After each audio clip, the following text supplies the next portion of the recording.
मी इयत्ता 8वीच्या विद्यार्थिनी तुमच्या समोर सादर करीत आहोत विद्यार्थ्यांची मुलींची साक्षरता.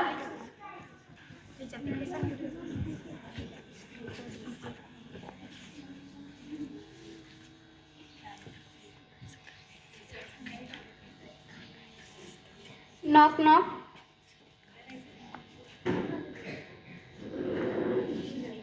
तुमचं नाव काय? माझं नाव सिंधू. तुमची सिग्नेचर पाहिजे होती. सिग्नेचर म्हणजे काय? अहो सही पाहिजे, सही. मला तर सही करता येत नाही. तुम्हाला तुमचं नाव लिहिता येतं का? मला तर माझं नाव पण लिहिता येत नाही. तुम्हाला तुमचं नाव लिहिता येत नाही, सिग्नेचर करता येत नाही, तुमच्या हाताला अंगठा आहे ना, तो इथं द्या.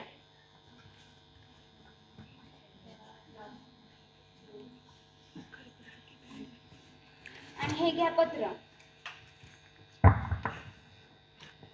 शिकले असते तर एवढा अपमान सहन करायलाच लागला नसता. काय झालं ताई?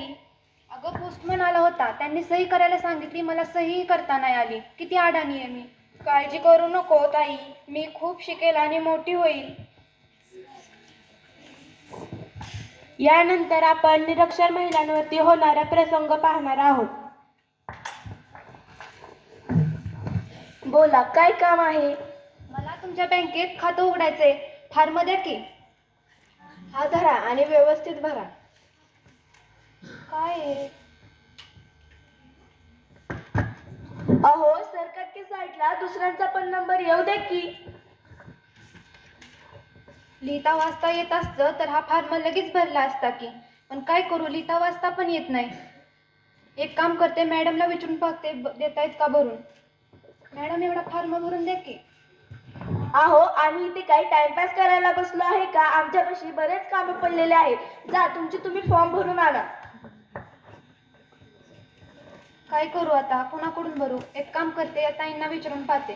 ताई एवढा मला फॉर्म भरून द्या ना. का हो, तुम्हाला भरायला येत नाही का? अहो भरता येत असता तर कधीच भरला असता. लिहायला येत नाही, वाचायला येत नाही, बँकेत कशाला येता तुम्ही? त्रास द्यायला. काय करू आता, मी कसा भरवा फॉर्म? काय झालं ताई? मला हा फॉर्म भरायचा आहे, पण कसा वाचायचा, काय लिहायचं, काहीच माहित नाहीये. ठीक आहे, मी देते भरून, काळजी करू नको. नाव काय म्हणला? सिंधू.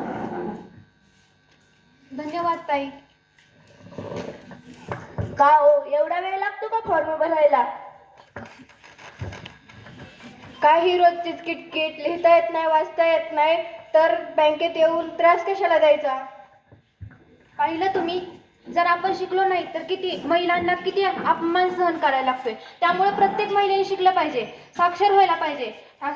मुली जर साक्षर झाला नाही तर त्यांच्या खूप फसवणूक होतात. साक्षरतेबरोबरच आपल्याला स्वतःची रक्षाही करायला आली पाहिजे. त्यामुळे मुलींना लहानपणीपासूनच त्यांना धडे दिले पाहिजेत. चला तर एकत्र म्हणूयात. आता मनाची ठरवा पक्क, शिक्षण हा मुलींचाही हक्क. धन्यवाद.